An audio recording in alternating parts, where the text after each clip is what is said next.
Why does demand curve slopes downward.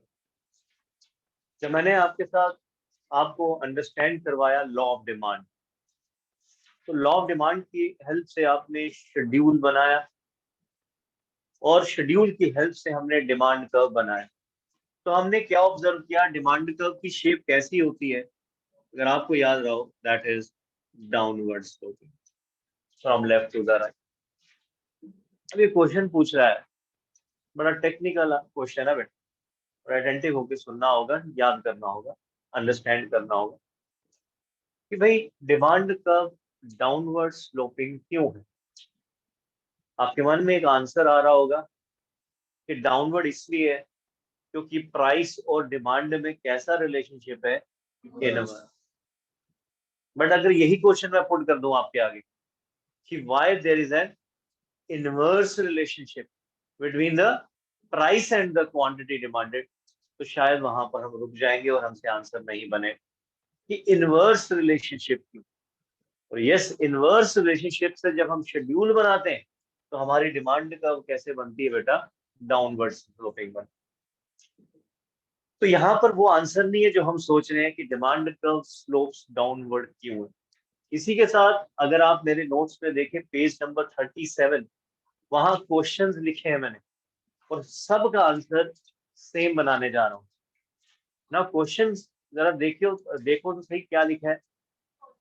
41 page number 41 पर, वहां पर क्वेश्चन देखो जरा। हमने लिखा why does demand curve slopes downward. Next question वही जो आप सोच रहे थे आंसर, वही क्वेश्चन पुट हो गया बोर्ड में कि why there is an inverse relationship between the price and the quantity. फिर क्या दो, या फिर ऐसा भी क्वेश्चन आ सकता है why more is demanded at a lower price. क्यों कंज्यूमर डिमांड करते हैं ज्यादा जब प्राइस क्या होते हैं, कम। बड़ा टेक्निकल क्वेश्चन।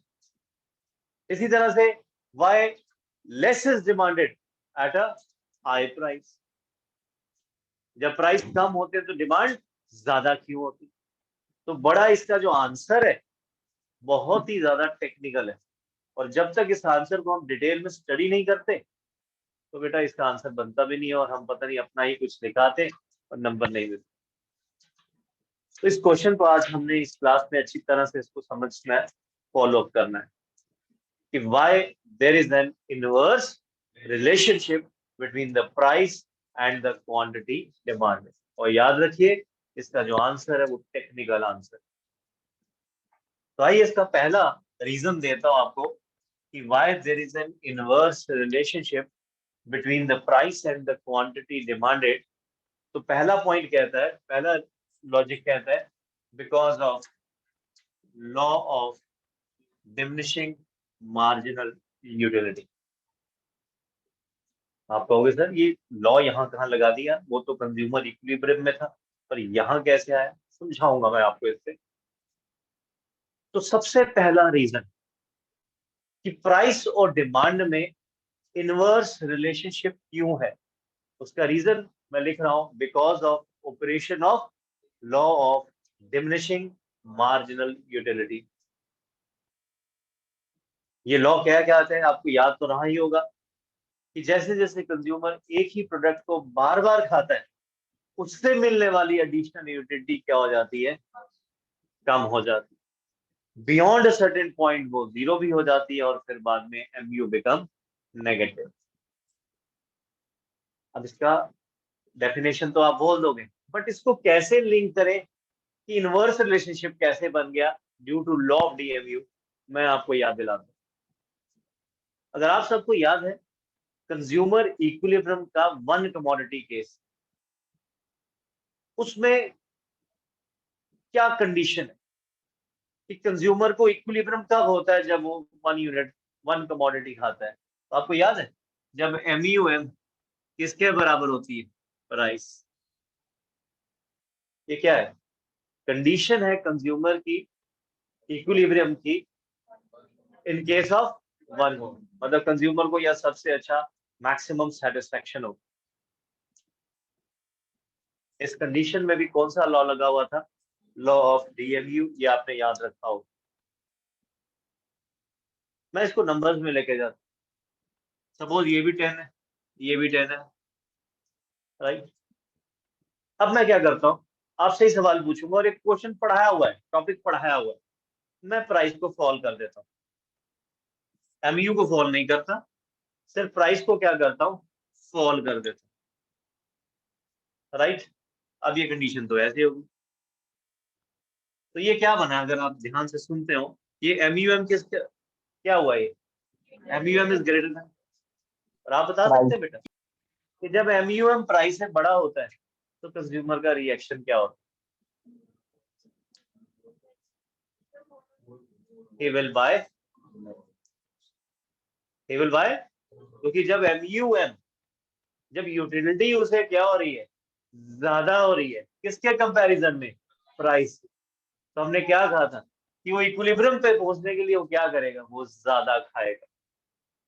तो ये देखो, जब प्राइस 10 से क्या हुए 7, तो तुम लोगों ने आंसर दिया मुझे, क्या आंसर दिए कि he will buy more। why he buy more, because ये क्या हो गया था, एमयू जो है वो ज्यादा हो गई थी किसके कंपैरिजन में, और उस चक्कर में उसको यूटिलिटीज अब ज्यादा मिल रही है और प्राइस कम पे कर रहा है, he will buy more। तो हेंस बिकॉज ऑफ, ये हुआ किसकी वजह से सर, लॉ ऑफ डीएमयू। इसको वाइस वर्सा भी पढ़ते हैं ताकि क्लैरिटी और लेके आओ आप, कि भाई इक्विलिब्रियम यहाँ पर है।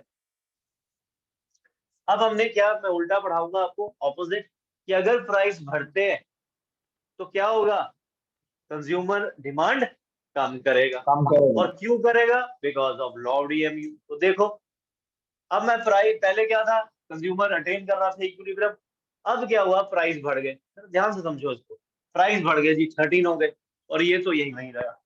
तो ये क्या बन गया, MU is less than price. इस केस में क्या करता है कंज्यूमर, आपको याद करवाया मैंने, क्या करता है, he will buy less.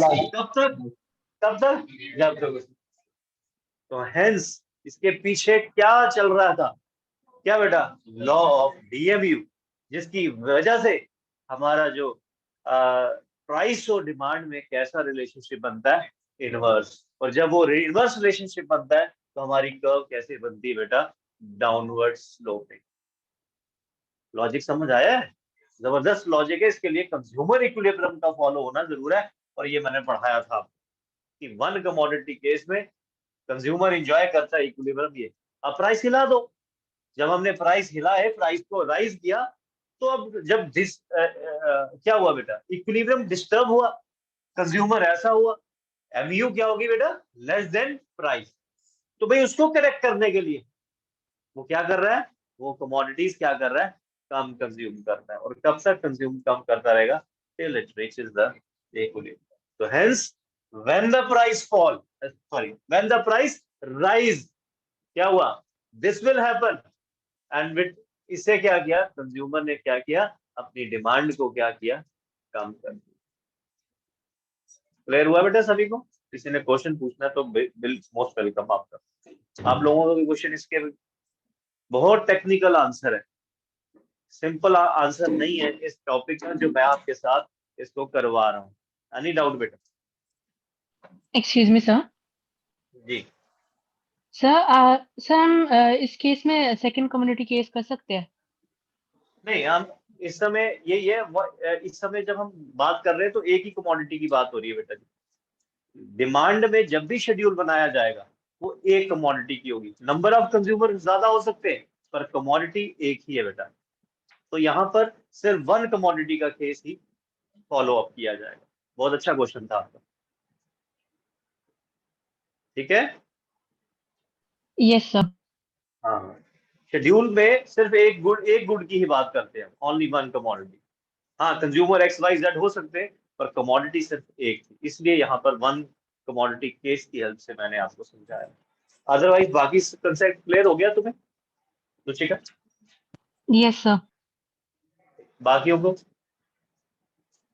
Yes sir. ठीक, तो पहला आंसर आपने ले लिया कि भाई due to the operation of क्या बेटा, law of DMU, demand curve slopes downward. Reason कि कंज्यूमर को इक्विलिब्रियम होता है जब MUM किसके बराबर होता है, प्राइस। और जब प्राइस क्या होते हैं बेटा, बढ़ते हैं, तो क्या हो जाता है, जब प्राइस इंक्रीज होते हैं तो MU क्या हो जाती है बेटा, इज लेस हो जाती है क्या, प्राइस। और इसको देखते हुए कंज्यूमर क्या करता है, जब ये हो जाए तो he will buy less, he will buy less. और जब प्राइस क्या होते हैं बेटा, कम होते हैं, तो क्या होता है, MU जो है वो क्या हो जाती है, ग्रेटर हो जाती है किसके, प्राइस। ठीक है, तो जब प्राइस कम होते हैं, मैंने तो नंबर से समझाया था, अभी अगर भूल जाए तो नंबर याद कर लीजिएगा, जैसे मैंने 10 किया और प्राइस को कम कर दिया, 10 ये हो गया, ये तो ये बन गया ना, MU is greater than price. इसमें यूटिलिटी कंज्यूमर को ज्यादा मिल रही है और वो प्राइस कम पे कर रहा है, और इस सिचुएशन में he will induce to buy more, कब तक, टिल MU किसके बराबर ना हो जाए। इसके पीछे पूरा लॉ लग रहा था जो आप तक मैंने पहुंचाया। अब तो क्लियर है, मैं 2-3 बार बोल दिया, बड़ा टेक्निक, चारों के चारों रीजन टेक्निकल है। आपको मतलब आपकी बियॉन्ड अभी अब जब तक पढ़ा ना हो तो आपकी अप्रोच से कहीं कहीं और इसके आंसर निकलते हैं। तो पहला रीजन मुझे बताइए, सभी को सेटिस्फाई कर पाया हूं मैं कि भाई डिमांड कर्व डाउनवर्ड स्लोपिंग क्यों है या इनवर्स रिलेशनशिप क्यों है, because of the operation of law of diminishing marginal utility. Next देखिएगा, नेक्स्ट करें बेटा, सेकंड रीजन। जो सोच रहे हो वो आंसर है ही नहीं है, मैं फिर से बता दूं, बड़े टेक्निकली से समझना होगा। सेकंड रीजन लिखा है substitution effect.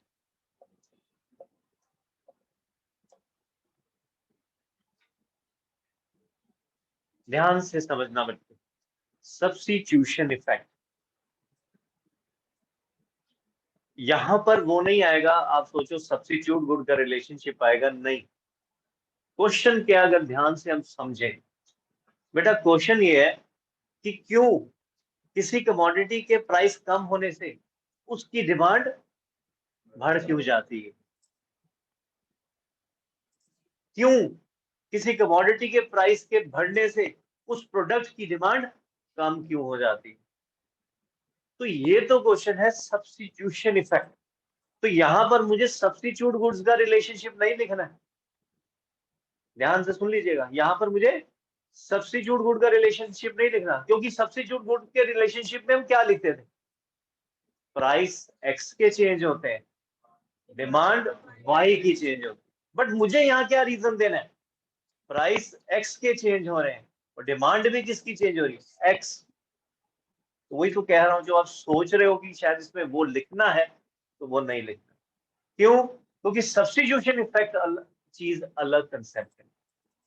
No doubt substitute goods आएंगे, बट इसके अंदर जब रिलेशनशिप बनाया जाता है तो जिस प्रोडक्ट के प्राइस चेंज होते हैं उसी प्रोडक्ट की डिमांड हम चेंज करते हैं। बट जब हम सब्स्टिट्यूट गुड्स का रिलेशनशिप लिखते हैं तो वहां हम याद रखते हैं क्या, प्राइस एक्स के चेंज करते हैं पर डिमांड वाई के। तो इधर हमने क्या करना है, प्राइस भी एक्स के चेंज करने और डिमांड भी एक्स की चेंज करनी, क्योंकि ये मैं आपको कौन सा कंसेप्ट समझा रहा हूं, substitution effect, not substitute goods नहीं लिख रहा हूं। तो यहां ध्यान रखना होगा इस पॉइंट पर, यहीं पर मेजोरिटी बच्चा गलती कर जाता है, सब्स्टिट्यूट गुड्स का रिलेशनशिप लिखाया, टीचर को भी ब्लेम किया, ट्यूशन वाले को भी और वो उसको भी, इस मैम ने नंबर ही नहीं। भैया आपने लिख दिया सब्स्टिट्यूट गुड्स का रिलेशन, पर मैं बात कर रहा हूं किसका बेटा, सब्स्टिट्यूशन इफेक्ट। अब इसको ध्यान से समझना, सबसे पहले तो इसकी डेफिनेशन याद करनी है, व्हाट इज सब्स्टिट्यूशन इफेक्ट। तो सुनिए, सब्स्टिट्यूशन इफेक्ट क्या होता है, जब एक कंज्यूमर सब्स्टिट्यूट करता है एक चीपर कमोडिटी की तरफ in comparison to the expensive commodity, it is known as substitution effect.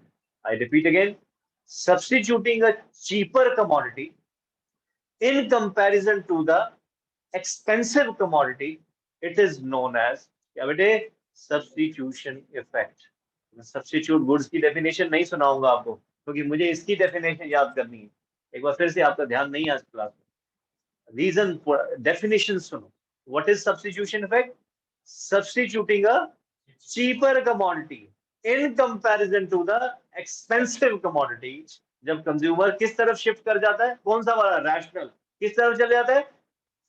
Cheaper commodity की तरफ चला जाता है in comparison to the expensive, क्योंकि वो दोनों एक दूसरे के सब्स्टिट्यूट थे. तो उस शिफ्टिंग को हम क्या कहते हैं? Substitution effect. तो ध्यान दिला देता हूं आपको कि सब्स्टिट्यूशन इफेक्ट दो तरह का होता है. एक होता है पॉजिटिव सब्स्टिट्यूशन इफेक्ट और एक होता है नेगेटिव सब्स्टिट्यूशन इफेक्ट. अब ये होते क्या, अब यही आपको एक्सप्लेन कर, और इसको मैं एग्जांपल से समझाता हूँ. दो गुड्स है बेटा और दोनों एक दूसरे के सब्स्टिट्यूट है. ठीक है, पेप्सी और कोक एक दूसरे के क्या है बेटा? सब्स्टिट्यूट मान. If you are a rational consumer, right. शुरुआत में क्या था? दोनों के प्राइस क्या थे? सेम. अब क्या हुआ? प्राइस जो है पेप्सी के फॉल कर गए from 10 to 8, keeping the price of Coke constant. What is the effect on the demand of Pepsi? It will increase. याद रखना सब्स्टिट्यूट गुड्स में हम प्राइस इसके दिखाते थे, डिमांड इसकी चेंज कर देते. बट ये क्या पढ़ा रहा हूं? सब्स्टिट्यूशन इफेक्ट में क्या करना है? बोलो. प्राइस जिसके दिखा रहे हैं उसी की डिमांड के बारे में लिखना है. लिख गए तो सही हो गया, नहीं तो आपने गलत लिख दिया. ये एक बड़ी इंपॉर्टेंट बात आपके साथ शेयर कर रहा हूँ, एग्जामिनेशन पॉइंट. बच्चा लिखते लिखते सब्स्टिट्यूट गुड ही लिखाता है, गलत हो गया टोटल. एक बार सुनिएगा क्या बोला मैं. सब्स्टिट्यूशन इफेक्ट दिखा रहा हूं यहां. हमने कहा कि पेप्सी और कोक एक दूसरे के क्या है भाई? सब्स्टिट्यूट है. और इधर क्या हुआ? प्राइस पेप्सी के क्या हुए? फॉल हुए, keeping the price of Coke constant. तो हमें क्या लिखना है? The demand of Pepsi rise. Reason पता क्या है? Due to favourable. इसको आप यहाँ पॉजिटिव की जगह वर्ड क्या लगाइए? फेवरेबल वर्ड लगाइए, नॉट पॉजिटिव. आप क्या वर्ड लगाइए? Favourable substitution effect. क्योंकि सब्स्टिट्यूशन इफेक्ट किसमें गया? फेवर में हुआ, राइट. क्योंकि आपके सब्स्टिट्यूट प्रोडक्ट ने अपने प्राइस को चेंज नहीं किया, तो ये फेवरेबल इफेक्ट हुआ. और इससे क्या हुआ? The demand of that product का मतलब जिसके प्राइस फॉल हुए थे उसकी डिमांड क्या होगी बेटा? इंक्रीज हो गई. और दूसरी तरफ नेगेटिव मत लिखेगा, इसकी जगह नया अच्छा वर्ड ये रहेगा, अनफेवरेबल. मैं फिर से रिपीट करूंगा इसको और बड़ा ध्यान से समझिएगा. एक बार फिर से ध्यान से. रीजन ये है क्योंकि ये पूरा टेक्निकल है. यहां पर हमें सब्स्टिट्यूट गुड्स का रिलेशनशिप नहीं लिखना. फिर से आपको रीजन भी दे रहा हूं क्यों. क्योंकि सब्स्टिट्यूट गुड्स के रिलेशनशिप में तो मैंने ये याद दिलाया था कि हमें प्राइस एक्स के चेंज करने होते हैं और डिमांड वाई की चेंज होती है. सब्स्टिट्यूशन इफेक्ट कुछ अलग कहता है. वो कहता है कि यहां पर जिसके प्राइस चेंज कर रहे हो उसी की डिमांड के. क्योंकि क्वेश्चन भी यही है कि क्यों जिस प्रोडक्ट के प्राइस कम होते हैं, क्यों जिस प्रोडक्ट के प्राइस कम होते हैं उसकी डिमांड बढ़ती क्यों है. तो हमने कहा बिकॉज ऑफ सब्स्टिट्यूशन इफेक्ट. और सब्स्टिट्यूशन इफेक्ट दो तरह से समझाया जाता है. फेवरेबल, जब डिमांड बढ़े तो हम कहते हैं वो इफेक्ट क्या हुआ? फेवरेबल हो गया. जब हमारे प्रोडक्ट की डिमांड कम हो जाए तो हम कहते हैं वो इफेक्ट क्या हो गया? अनफेवरेबल हो गया. तो उसको समझाने के लिए सबसे पहले हमें डेफिनेशन याद करनी होती है कि what is substitution effect. What is substitution effect? Substituting a cheaper commodity in comparison to the expensive commodity, it is known as, and substitution effect is of two types, favorable and unfavorable. मैंने ये जो example दी वो favourable थी क्योंकि इस case में क्या हुआ? पेप्सी की डिमांड क्या होगी थी? इंक्रीज होगी, क्योंकि जिसके प्राइस चेंज हुए थे उसी की डिमांड बढ़ानी होती. तो यहां पर क्या किया? हमने कहा कि सपोज शुरुआत में दोनों के प्राइस कांस्टेंट थे, and if the price of the Pepsi fall, याद रखिए ये जरूर लिखना है, keeping the price of Coke constant, the demand of Pepsi, that product जिसके प्राइस फॉल हुए थे वो क्या हो गए, इंक्रीज हो गई। क्यों होगी? बिकॉज क्या हो गया, फेवरेबल सब्स्टिट्यूशन इफेक्ट नजर आया वहां पर, फेवरेबल आया ना, तभी डिमांड ऑफ पेप्सी जिसके प्राइस कम हुए थे उसकी डिमांड क्या हो गई, बढ़ गई। इसके कॉन्ट्रेरी दूसरा भी पढ़ लेते हैं, कौन सा बेटा, अनफेवरेबल। अनफेवरेबल सब्स्टिट्यूशन इफेक्ट क्या होता है? अनफेवरेबल में क्या होता है कि भाई दो प्रोडक्ट्स हैं, एक दूसरे के सब्स्टिट्यूट है, पेप्सी ने अपने प्राइस बढ़ा दिए, keeping the price of Coke constant. ये इफेक्ट पेप्सी वालों के लिए क्या हो गया, अनफेवरेबल हो गया। क्यों? क्योंकि भाई पेप्सी की डिमांड क्या हो जाएगी, डिक्रीज। हमें कोक के बारे में बात ही नहीं करना, पर हमने सामने रखना है उसका सब्स्टिट्यूशन। हाँ ये ठीक कह रहे हो कि हमारी कोक की डिमांड होगी, पर हमने क्या करना है, हमसे तो ये पूछा जा रहा है ना, क्वेश्चन, क्वेश्चन क्या है, क्वेश्चन बेटा ये है कि क्यों जिसके प्राइस चेंज होते हैं उसकी डिमांड चेंज क्यों हो जाती है, कम कम या ज्यादा क्यों हो जाती है। तो हमने कहा कि when the price of Pepsi rises, keeping the price of Coke constant, the demand of that product जिसके प्राइस राइज हुए थे उसकी डिमांड क्या हो गई, फॉल, बिकॉज ऑफ, रीजन क्या है, अनफेवरेबल सब्स्टिट्यूशन। ऐसे याद करना। तो यहां पर बार बार रिक्वेस्ट करूंगा कि भाई यहां पर सब्स्टिट्यूट गुड्स का रिलेशनशिप ना लिखाना, क्योंकि सब्स्टिट्यूट गुड्स का रिलेशनशिप तो कुछ और बात करता है, वो प्राइस पेप्सी के चेंज करता है और डिमांड कोक की चेंज करता है। पर सब्स्टिट्यूशन इफेक्ट, मैं इतना समझा रहा हूं ना आपको, चौथी बार बोल रहा हूं, आप ही गलती करेंगे जब मैं इसका टेस्ट लूंगा, आप ही गलती करेंगे, फिर भी मेरा फर्ज है आपको इस लेवल पर आपको बताना कि आपसे मिस्टेक ना हो। चौथी बार, पांचवी बार वार्न करूंगा कि सब्स्टिट्यूट गुड का रिलेशनशिप मत लिखाना, क्योंकि यहां पर क्वेश्चन ये कहता है कि जिसके प्राइस फॉल हो रहे हैं उसकी डिमांड क्यों बढ़ रही है, या जिसके प्राइस राइज हो रहे हैं उसकी डिमांड कम क्यों हो रही है, और हम आंसर दे रहे हैं बिकॉज ऑफ सब्स्टिट्यूशन इफेक्ट, जिसकी डेफिनेशन तीसरी बार रिपीट करूंगा। What is substitution effect? Substituting a cheaper commodity in comparison to the expensive commodity, it is known as substitution effect. And it is understand with the help of two ways. One is favorable substitution effect and second is unfavorable. Favourable substitution effect क्या है कि जब price आपके product के, आपके product जो आपका product आपने लेटेस्ट पेप्सी रखा है वो राइज हो, वो क्या हो गया बेटा, फॉल हो गए, क्या हो गया बेटा, फॉल हो गए,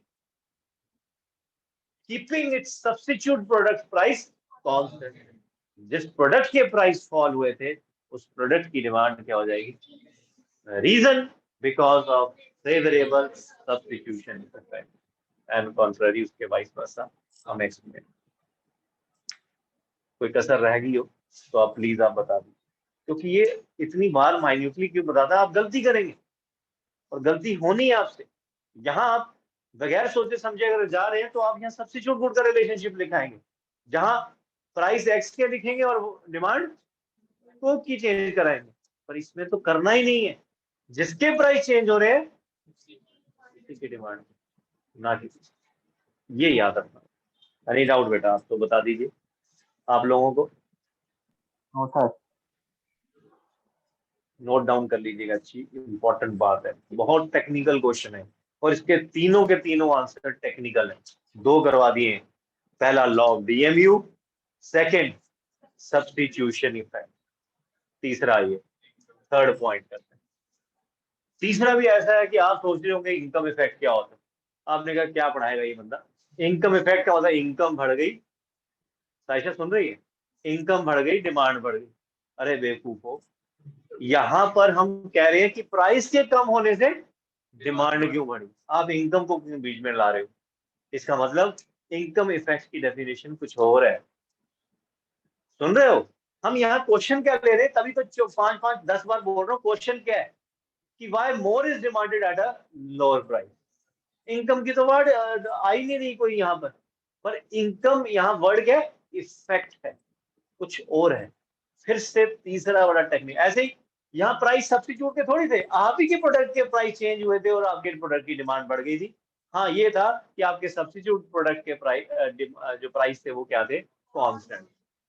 ये सोचिएगा, इस क्वेश्चन को घर पे जाकर जब रिवाइज करिएगा सोचिएगा ये क्या पढ़ा दिया था, क्योंकि बहुत टेक्निकल है। इस पर हम खींच देते हैं बच्चे को वाइवा में, राइट, और जिसके बेसिक्स नहीं होते वो वहीं पर धड़ाम हो जाता है, वो सब्स्टिट्यूट गुड से लिखना शुरू हो जाता है उसका रिलेशन। या इनकम इफेक्ट में इनकम के बारे में बात करते हैं, देखिएगा यहाँ इनकम ना तो मुझे बढ़ानी है ना कम करनी है। ये वर्ड क्या है बेटा, इनकम इफेक्ट है। क्या बेटा, इनकम इफेक्ट, इनकम इफेक्ट। आइए इस पे काम करते हैं। कोशिश करूंगा ये भी समझाने की, अगर मैं पहले दो समझा पाया हूं तो तीसरा भी समझ आएगा, ऐसी कोई बात नहीं है, बट इट टेक्स टाइम। आपको टाइम लेगा समझने में, पर घबराना नहीं आप। थर्ड आता है बेटा, लिखेंगे आप सभी, इनकम इफेक्ट। तो मैं उन बच्चों के लिए जो सीधा समझते हैं इकोनॉमिक्स को, उनके लिए बता दूं, ये जो आपने मन में जो आंसर बनाया है, इनकम बढ़ गई, डिमांड बढ़ गई, तो आंसर गलत है। क्योंकि हम तो यहाँ क्वेश्चन ये देते हैं, क्यों प्राइस के कम होने से डिमांड बढ़ी है, इनकम से तो लेना देना ही नहीं। तो व्हाट इज इनकम इफेक्ट, हमें इस पे काम करना पड़ेगा। What is the definition of income effect, तो लिखो मेरे साथ साथ समझो। मैं लिखना चाहूंगा, change in quantity demanded due to change in real income, real income, and real income क्यों change हुई, due to change in price। बेटा, what is income effect, इसकी डेफिनेशन पहले दिमाग में बिठाते हैं हम लोग, फिर इसके मैं केस स्टडी कराता हूँ, राइट। केस बेस्ड क्वेश्चन जिसे आप कहते हो, यहीं से बीच में से निकल के आएंगे, वो तब हम कर पाएंगे अगर हमें प्रॉपर आता होगा। इसलिए आपको देखो हर टॉपिक का माइक्रो में एग्जाम्पल आ जाता है कि बच्चे को बताया जाए दिस इज द एग्जाम्पल, और इसका एग्जामिनर केस बेस्ड क्वेश्चन ले आए, आपने घबराना नहीं, राइट। नाउ क्या है इनकम इफेक्ट, क्वांटिटी डिमांडेड में चेंज आना। चेंज मतलब क्वांटिटी डिमांडेड का बढ़ना या कम होना। बड़े ध्यान से सुनना, पूरे कंसंट्रेट करके। क्वांटिटी डिमांडेड का बढ़ना या कम होना, किसकी वजह से, इनकम नहीं है, क्या बढ़े, रियल इनकम। अब आपको यही रोकना पड़ेगा मुझे, इनकम नहीं, रियल इनकम। रियल इनकम होती है परचेजिंग पावर।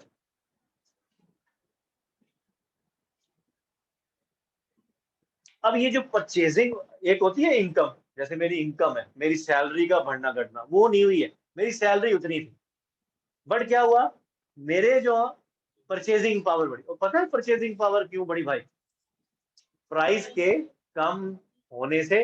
और परचेजिंग पावर कब कम होती है, प्राइस के बढ़ने से। तो इट्स नॉट इनकम, जो आपकी सैलरी नहीं बढ़ी है, it's a matter of real income.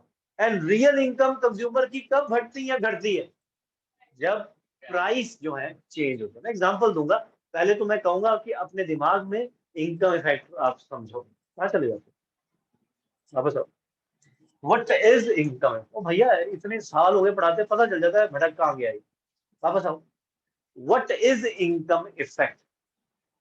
Income effect क्या है, मैंने क्या कहा, इनकम इफेक्ट क्या है, फॉलो करो, ये बड़ा इंपॉर्टेंट है। डिमांड में चेंज आना, किसकी वजह से, रियल इनकम के चेंज होने से। और रियल इनकम क्यों चेंज हुई, प्राइस के चेंज होने से, उसे हम कहते हैं।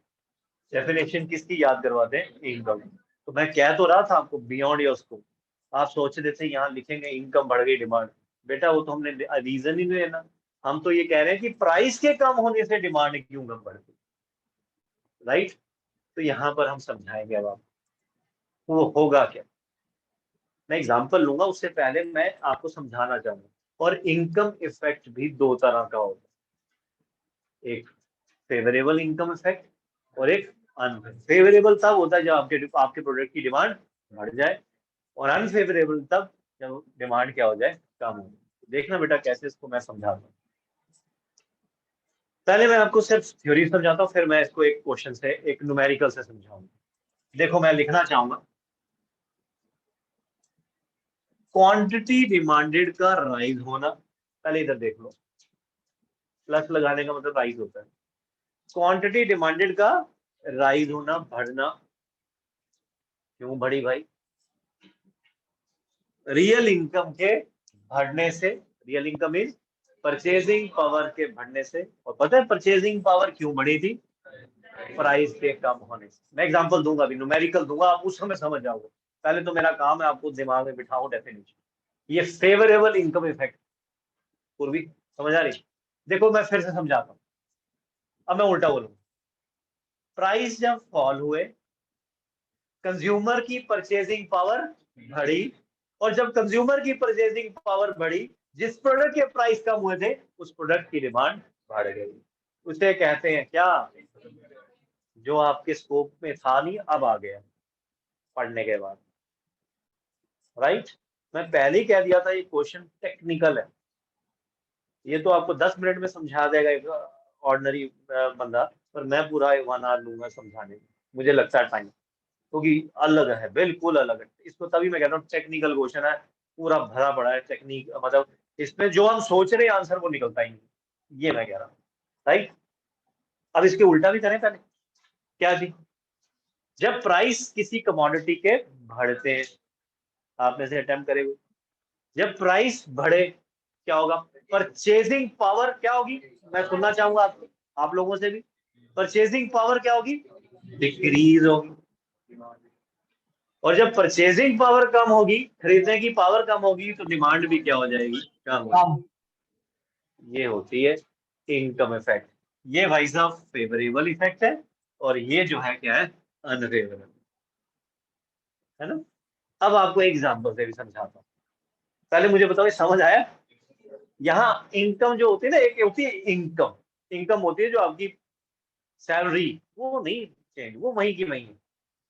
ये बात किसकी कर रहे हैं? Real income. जब परचेजिंग पावर हमारी बढ़ती है घटती है, किसके? हाँ, तो आज देखो अब कंट्री में इन्फ्लेशन बढ़ गई है, लोगों की परचेजिंग पावर कम है। इनकम वही थी, पर इन्फ्लेशन से क्या होती है? परचेजिंग पावर कम हो जाती है। इन्फ्लेशन से तो प्राइस राइज, ये कंसर्न हो जाता है कंट्री के लिए ना। अब इसकी एग्जांपल देता हूं मैं आपको, एक ही दूंगा, फेवरेबल इनकम इफेक्ट। सपोज करो कंज्यूमर ने ना, जो रैशनल कंज्यूमर होता है, राइट है, जो रैशनल कंज्यूमर होता है ना, वो अपना बजट बनाता है कि मैं इतना इस कमोडिटी में खर्चूंगा, इतना प्रॉपर बनाता हूँ। इकोनॉमिक्स उसी के लिए। एक कंज्यूमर था बेटा, वो ना अपने अपनी इनकम का एक पोर्शन, लेट अस रुपीज 50 ना एप्पल्स पे स्पेंड करता था। किस पे? Purchasing an apples. उसने बजट बनाना है कि मैं हर दिन 50 रुपए के एप्पल जो है कंज्यूम करूंगा, मेरी फैमिली खाएगी। और इस समय मार्केट में रेट चल रहा था ₹25 पर केजी एप्पल्स के। राइट? तो कितने एप्पल वो घर ला रहा था? Very good. कितने? 2 केजी। समझ आ रहा है? उसका बजट कितना है एप्पल खाने के लिए? पूरा पूरा नहीं, मैंने इनकम बनाई, सिर्फ बजट कितना है एप्पल खाने का? 50। और एप्पल के प्राइस क्या थे भाई? 25। ठीक है, तो 25 एप्पल के प्राइस थे। राइट? तो कितनी क्वांटिटी वो ले रहा था? 2 केजी। और उसका स्पेंडिंग कितना हो रहा था? That is 50। क्लियर है? अब देखना यहाँ पर आपको समझ आएगा। वैसे तो यहाँ मुझे लगा आपके रिस्पॉन्स से कि आपको समझ आ गया है, बट आपको यहाँ एग्जाम्पल से भी समझाना मेरा काम है। ठीक है बेटे? अब देखो क्या हुआ, प्राइस एप्पल के डिक्रीज हो गए। क्या हो गए? डिक्रीज हो गए। और प्राइस डिक्रीज हुए, वो 15 रुपए हो गए। कितने हो गए बेटा? 15 रुपए। 15 रुपए हुए, तो अगर वो सपोज करो अभी 2 केजी लेके जा रहा है, तो कितना स्पेंड हुआ उसका? 30। अब इनकम कितनी बची उसकी? इसको हम क्या कहेंगे बेटा? Real income. क्या बेटा? रियल इनकम बढ़ी कि कम हो गई? बढ़ गई। परचेजिंग पावर उसकी बढ़ गई। क्यों? पहले 2 केजी के एप्पल 50 में आ रहे थे, अब वही 2 kg के एप्पल कितने में आ रहे हैं? 30। इसका मतलब purchasing power of the consumer, और इसी को हम कहते हैं रियल इनकम। क्या बोलते हैं? रियल इनकम का बढ़ना इन टर्म्स ऑफ एप्पल के बारे में बात करें तो फिर क्या करता है कंज्यूमर ने? माइंड बनाया होता है, घर से ही 50 रुपए दे के भेजे थे मैंने, तो भाई एप्पल ही ला दें। तो this will induce the consumer to buy more of that product जिसके प्राइस क्या हुए? फॉल हुए। दिस विल, क्योंकि उससे कंज्यूमर की क्या हुई बेटा? परचेजिंग पावर बढ़ गई। घर से तो वो चला था, 50 रुपए उसने रखे थे, कह रहे चलो और ले जाते हैं, और एक एक एप्पल और एक्स्ट्रा खिलाऊंगा अपनी फैमिली, ऐसा समझे के काम करना होता है, राइट? तो क्या होगा? दिस विल इंड्यूस, तो हमने एक बार फिर से समझाता हूँ, when the price of apple falls, real income of the consumer will increase, and this will induce the consumer to buy that product जिसके प्राइस क्या हो गए थे? fall, and hence ये कौन सा इफेक्ट हुआ? Favourable income effect. ठीक है, इसके ऑपोजिट सोचना हो, अगर प्राइस पेप्सी किसके? एप्पल के बढ़ गए, 25 से 50 हो गए। अब क्योंकि कंज्यूमर रैशनल है, वो अपनी कंजम्पशन को क्या कर देगा? कम। क्यों? क्योंकि उसकी परचेजिंग पावर क्या होगी? है कम। बजट उतना ही रख रहा है वो, राइट? क्योंकि इनकम एक पर्टिकुलर सिचुएशन पे क्या रखते हैं? कांस्टेंट। तो उसको फोर्स हो रहा है कि अपनी कंजम्पशन को क्या कर देगा? वो कम। वाइस वर्सा भी समझा दी। समझ आया बच्चे? Any doubt? No sir. Clear है सभी को? तो मैं पहले ही कह रहा था कि जो आप सोच रहे थे आंसर, वो तो मैंने लिया ही नहीं। ये कभी मत लिखाना, डर है तेरा। इनकम इफेक्ट का मतलब ये डाला ना, इनकम बढ़ गई, डिमांड, यहाँ तो उसके बारे में बात ही नहीं करनी है। हम कह रहे हैं प्राइस के कम या ज्यादा होने से, रियल इनकम का कम या ज्यादा होना, और रियल इनकम के कम या ज्यादा होने से डिमांड का कम या ज्यादा होना। ये डेफिनेशन किसकी याद करवाई आपको? Sir, income effect. याद रखिए, 2 वर्ड से बचिएगा। बचने का मतलब डरिएगा नहीं, आपको उधर ही रुक जाना है। यहाँ सीधा नहीं लिखना है जो आपका दिमाग काम में, इनकम बढ़ गई, डिमांड कम बढ़ गई, यहाँ सब्स्टिट्यूशन में कि सब्स्टिट्यूट गुड के प्राइस चेंज ना, जिसके प्राइस चेंज हुए उसी की डिमांड को चेंज करना है, ये ध्यान रखना हो। तो what is income effect? I hope आपको क्लियर हो गया। इनकम इफेक्ट क्या है? Change in the quantity demanded due to change in real income, and real income क्यों चेंज हुई? That is caused by the change. मैंने एप्पल की example आपके नोट्स में डाली, तो मुझे नोट्स पढ़ाना बड़ा बेकार लगता है। वो तो फिर वही हो गया, स्कूल में आप गए और रीडिंग करी। आपको आप ये काम होना चाहिए कि आप बाद में क्लास के बाद, आपके पास टाइम होता है एक दिन का ऑफ, उसमें रिवीजन करनी चाहिए। आप पढ़ेंगे, आपको सारा समझ। हाँ, कोई डाउट है तो जरूर लीजिए। इनकम इफेक्ट क्लियर है बेटा सभी को? Yes sir. चले आगे बढ़ लेते हैं। ओहो, गंदी गंदी साहब।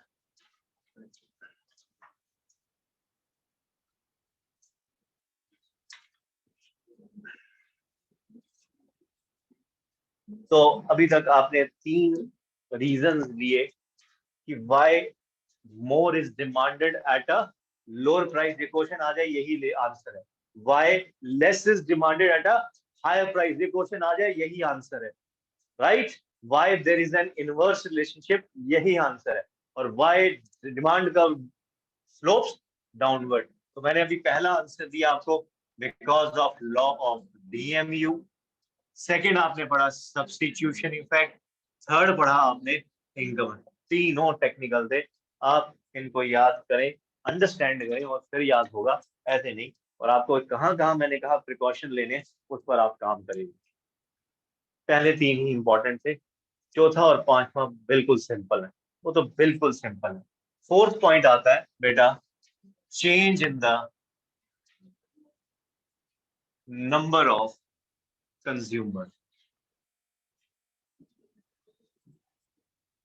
देखो, मार्केट में 2 तरह के कंज्यूमर होते हैं। एक होते हैं प्राइस बढ़े या कम हो, वो परवाह नहीं करते हैं, वो डिमांड रखते हैं वैसे।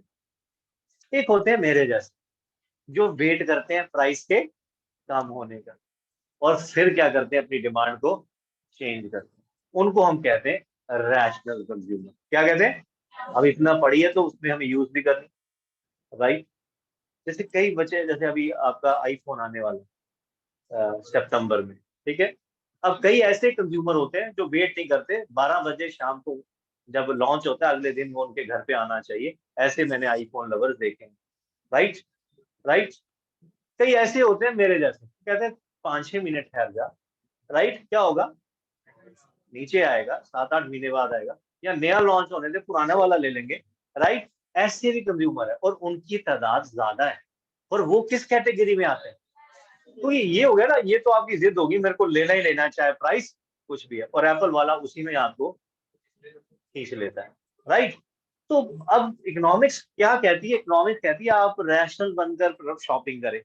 पर आप रैशनल थोड़ी बन के, आप लवर बन के आप शॉपिंग करते हो, या भाई आपको क्रेज है उसका, हैबिचुअल है, भाई मुझे लेनी है, उनके लिए नहीं। अब मैं यहाँ पर एक पॉइंट क्यों लाया हूँ, ये लाया हूँ, change in the number of consumer.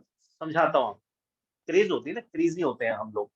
देखो, when the price fall, right, तो क्या होता है?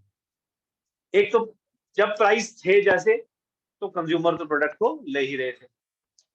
जब प्राइस फॉल होते हैं तो क्या होता है? More and more consumer added to that product. तो उससे क्या होती है? डिमांड क्या हो जाती है? इंक्रीज। ये लिख रहा है कि when the price fall, number of consumer क्या हो जाते हैं? इंक्रीज होते हैं। क्योंकि एक ऐसे कंज्यूमर बैठे होते हैं जो हमेशा क्या देख रहे होते हैं? प्राइस को चेक कर रहे होते हैं, राइट। और जब प्राइस फॉल होते हैं, then we will enter into the market, और क्या करते हैं? बाय करते हैं। समझ आ रही है? कई जो लोग देखो, आप में से कई आपके पेरेंट्स जब ये रेडीमेड गारमेंट्स में क्या लगती है, सेल लगती है, देन दे विल, और अगले साल के लिए भी खरीद लेते हैं। वो होते हैं रैशनल कंज्यूमर। पर आप कहते हो नहीं, हम जाना है उस समय जब कोई सेल ना लगी हो तब लेना है।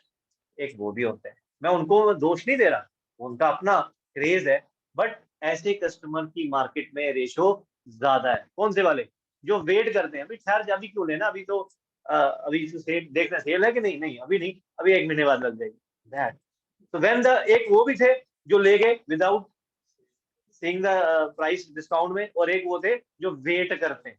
तो क्या हो रहा है? When the price fall, more and more consumer added to the market, the demand will increase. यहाँ पर जो प्रोडक्ट है वो नॉर्मल वुड है, मैं सस्ती वाला नहीं है। यहाँ ध्यान रखना कि जो मैं एक्सप्लेन कर रहा हूँ, ये किस केस में कर रहा हूँ। क्योंकि लॉ ऑफ डिमांड नेसेसिटी में तो लगता ही नहीं। मेरे दिमाग में आ रहा है कि ये बच्चे ये तो नहीं सोच रहे नेसेसिटी में कैसे लग सकता है, क्यों? क्योंकि हमने कल परसों की क्लास में पढ़ा कि necessity goods law of demand के दायरे में आते हैं। तो आप मेरे को खींच लो, कैसे खींचोगे, राइट। तो ये कहता है बिल्कुल सिंपल, राइट पे। आप कहोगे इसमें भी कुछ टेक्निकल है, नहीं है बेटा, वो 3 में था, वो मैंने कह दिया। When the price fall, more and more consumer added to the market, the demand will increase.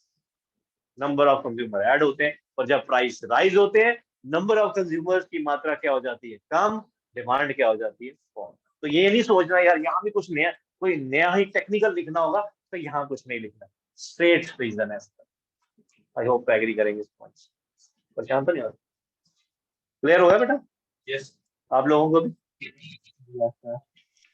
Last point, fifth point लेते हैं। देखिए एक ही टॉपिक पढ़ा पर ढंग से पढ़ा, राइट, ढंग से पढ़ना है, बड़ा है ही इंपॉर्टेंट। मैं इसको आगे बढ़ा ही नहीं सकता, जल्दी में ले ही जा सकता। फिफ्थ भी बिल्कुल आसान पॉइंट है। फिफ्थ पॉइंट है डिफरेंट यूजेस। क्या पॉइंट है बेटे? Different uses. Different uses, different uses का मतलब ऑल्टरनेटिव यूजेस। ऐसे products which can, which have many alternative uses. एक नहीं, जिसके बहुत सारे यूजेस होते हैं। जैसे मिल्क ले लो, मिल्क का एक काम नहीं है। Milk is use as milk, but milk is used in making butter, बोलो, curd, cheese, sweets, chocolates etcetera. तो उसको हम किस कैटेगरी में कहते हैं? ऑल्टरनेटिव। तो आप सोचो, जब ऐसे product which have many alternative uses, जब इनके प्राइस कम होते हैं तो इनकी डिमांड बढ़ जाती है, क्योंकि they can put to many alternative uses. Simple सा, इसको इसके पीछे भी कुछ नहीं थ्योरी लिखनी, ये यही थे मेन थिंग जिन पे आपको थोड़ा काम करना था कि when the price fall number of uses of that product क्या हो जाएंगे, राइज, क्योंकि मल्टीपल यूजेस हैं, राइट, तो हेंस द डिमांड विल। तो ऐसे product which have many alternative uses, जब उनके प्राइस फॉल होते हैं, that can put to many uses, hence the demand will increase। ठीक है, बिल्कुल सिंपल सा है, इस पे कोई वो नहीं है कि आप टेक्निकल, अगर जो चीज लिखनी है वो ये 3 पॉइंट्स हैं, इन पर आपको काम करना। क्लोज कर रहा हूँ टॉपिक, और उससे पहले आपको पूछना है, कोई डाउट है तो आप रेज करें, मैं फिर से एक्सप्लेन कर दूंगा, बट ये आप आज टॉपिक को लेकर जा रहे हैं, अभी अभी कुछ और करवाना। हाँ, समझ आ गया बेटे आप लोगों को? बेटे अगर कुछ पूछना है तो पूछ ले बेटा। पूछो बेटा। सर जब ये क्वेश्चन आएगा कि why does demand curve slope down, तो हमको तो ये 5 पॉइंट ही लिखने हैं, उसके आगे इनकी डेफिनेशन। हाँ बिल्कुल, यही 5 पॉइंट जो है वो हमारे रीजन का पार्ट, बिल्कुल ठीक है, ठीक है, ठीक है बेटा। Yes sir. नेक्स्ट करिए। नेक्स्ट क्या है, सिर्फ छोटा सा कंसेप्ट है, उसे मैं समझाता हूँ। आपके नोट्स में देखिएगा, तो अपने नोट्स पे नोट्स निकाल लीजिएगा, पेज नंबर आपको कौन सा बोला बेटे, वो 42 पे देखिएगा, व्हाट इज प्राइस इफेक्ट। अब मुझे खुशी है मैंने आपको पढ़ा दिया, व्हाट इज प्राइस इफेक्ट, ध्यान से सुनना बच्चे, व्हाट इज प्राइस इफेक्ट। ये क्वेश्चन 1 मार्क में भी आ सकता है, ये क्वेश्चन बेटा 3 और 4 में भी आ सकता है। अब प्राइस इफेक्ट है क्या? Price effect is the combined effect of substitution effect and income effect. मतलब प्राइस इफेक्ट क्या है, प्राइस इफेक्ट क्या है? अगर 1 मार्क का क्वेश्चन आ रहा है तो क्या लिख रहे हो बेटा, आपके लिए याद करवा रहा हूँ, what is price effect, it is the combined effect of substitution effect and the income. अगर क्वेश्चन 1 मार्क का है इतना तक, बट मैंने इस क्वेश्चन को 3 और 4 में भी देखा कई स्कूल में डाला, फिर क्या करना, अरे कुछ नहीं करना है, फिर आपको सब्स्टिट्यूशन इफेक्ट को एक्सप्लेन करना है जो पिछले पेज पे है, और किसको बेटा, इनकम। तो फिर वो कितने नंबर का बन जाएगा, याद रखिए प्राइस इफेक्ट क्या है, it is the combined effect of substitution effect and the income effect. अब आपको मैं फिर से बताऊं, सब्स्टिट्यूशन इफेक्ट है वही, substituting a cheaper commodity in comparison to the expensive commodity is known as substitution. और देखो इन दोनों में किसकी वजह से डिमांड चेंज हो रही थी, प्राइस, ना कि इनकम, राइट। आपको याद होगा इनकम इफेक्ट में क्या कहा था, प्राइस के चेंज होने से रियल इनकम में चेंज आया, और रियल इनकम के चेंज होने से डिमांड में चेंज। तो बेटा ये क्वेश्चन जनरली 1 मार्क्स में आता है, बट कई बार इसको 3 और 4 में भी डाल दिया जाए। हाँ मैंने नोट्स में वो 3-4 नंबर का इसलिए नहीं लिखा है क्योंकि ठीक इससे पहले मैंने आपको क्या समझा दिया था, सब्स्टिट्यूशन इफेक्ट और इनकम इफेक्ट, तो हमारा उस पर काम हो चुका। तो इतना सा ही टॉपिक बोलूंगा क्योंकि इन दोनों इफेक्ट्स को मैं ऑलरेडी अभी थोड़ी देर पहले एक्सप्लेन कर, तो ये क्वेश्चन भी आपको करवा दिया। एक छोटा सा और क्वेश्चन लीजिएगा, what is last, that is last होगा क्रॉस प्राइस इफेक्ट। देखो ये छोटी छोटी बातें अगर हम यहीं से बढ़ के जाएंगे ना, तो फिर क्लास में जब क्वेश्चन आएंगे तो हमें परेशानी, मेरा ये होता है कि आपका क्वेश्चन आंसर की डिस्कशन कर दूं साथ कि कब क्या होगा। Last question, cross price effect क्या होता है?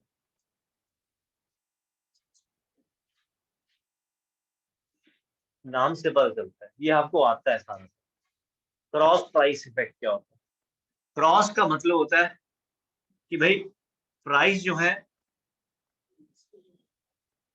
प्राइस जो है एक्स के चेंज हो रहे हैं पर डिमांड वाई की, प्राइस वाई के चेंज हो रहे हैं पर डिमांड, सॉरी प्राइस एक्स के चेंज हो रहे हैं पर डिमांड इट्स नथिंग। अगर मैं यहाँ लिख दूं it is nothing, it is a related goods, तो कोई कहना गलत नहीं होगा। और सब ये जो प्राइस इफेक्ट है वो 2 तरह से समझाया जा सकता है, that is substitute goods, goods बोल रहा हूँ इफेक्ट नहीं, और second in case of complementary goods. I repeat again. Topic क्या था? Cross price effect. What is cross effect? Cross price effect? Related good की definition. Change in the price of one commodity results into the change in the demand of another. It is known as cross price effect. It is nothing. It's same as related goods. And related goods are of two types. कौन से? Substitute goods and complement. तो यही question एक number में आ जाए तो definition देके बंद कर देंगे. यही क्वेश्चन 3 या 4 नंबर में आए तो हम किसके रिलेशनशिप पे लिखेंगे? सब्स्टिट्यूट गुड्स के, राइट, और कॉम्प्लीमेंट्री गुड्स. मैं आपको नोट्स में ये डेफिनेशन दिखाना चाहूंगा, फिर हम क्लास क्लोज करते हैं. What is cross price effect? क्या लिखा है? When demand of a particular good is affected by the change in the price of other good, right? जब एक गुड की डिमांड इफेक्ट होती है किसकी वजह से? Change in the price of another good, it is known as cross price effect, right? And it originate from, कहां से ओरिजिनेट हुआ है concept? Related goods like substitute good and the complement. Clear है बेटा सभी को? कल आपका टेस्ट भी है.